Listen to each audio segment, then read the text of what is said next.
He said the same spirits that torment you while you're making your music will torment others. That was the turning point. I don't want to do that. I want to be a person that's going to affect the generation that causes them to run towards Good day, God. everyone, and welcome. Today, I'm going to share a very powerful testimony given by Anthony Stanley,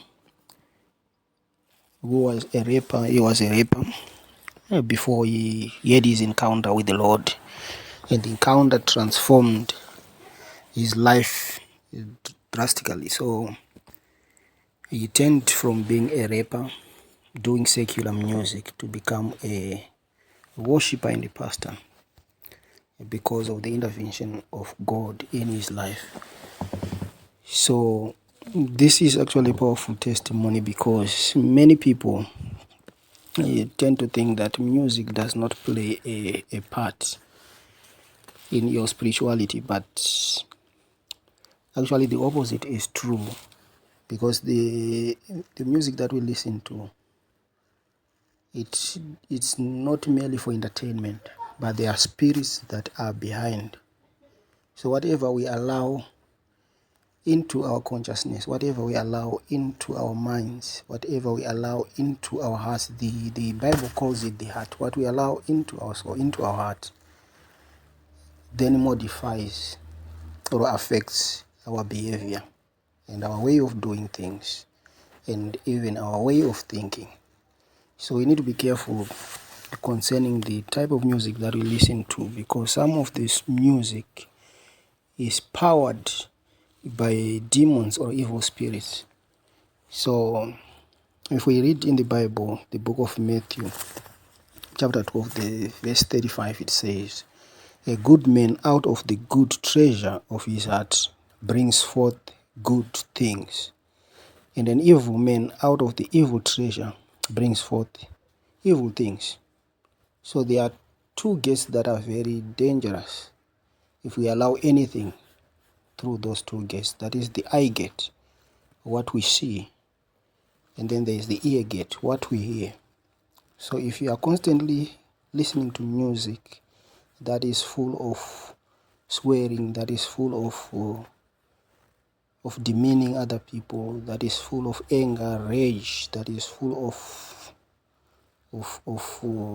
messages about murder, about sexual immorality, those are the kind of things that begin now to manifest in your life.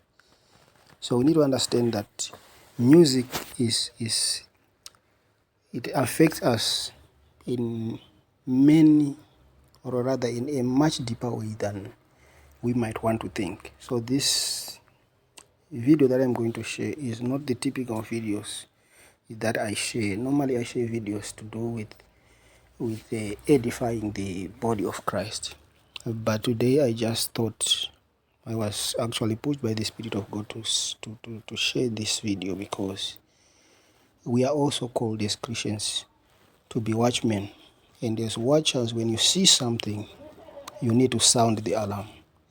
So I'm going to share only about 3 minutes of the video. So if you want to watch the full testimony that is shared on, I think it was the last few testimonies, you can click on the link that will be in the description. Okay, thank you so much for watching. So I believe in God being the creator of creativity. And when I decided that I'm going to continue to make music in his presence, my ear started to change. And when I say my ear, I mean, I started to hear things different. Like, I think the sounds that God gives a person is 10 times better than what the enemy can give.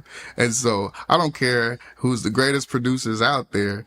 Whenever God gives somebody a sound, that sound is going to break barriers, like racial barriers, whatever barrier. It's going to do things that just other music just can't do.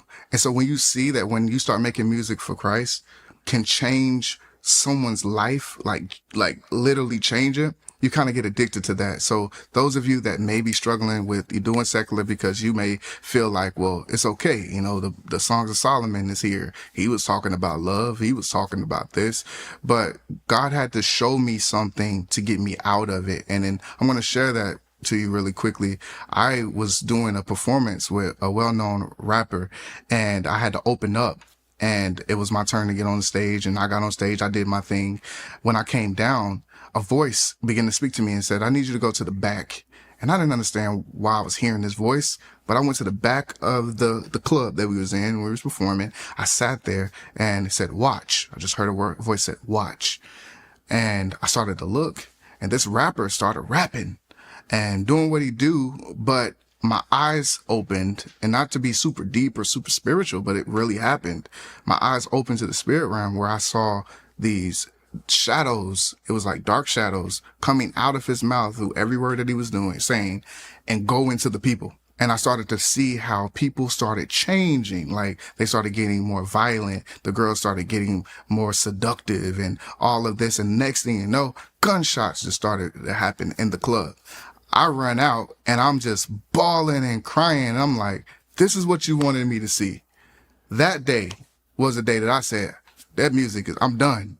Because if I can make music that can affect a generation like that, cause them to go in a different direction, to spark up violence, to spark up fornication, I don't want any part of that, God.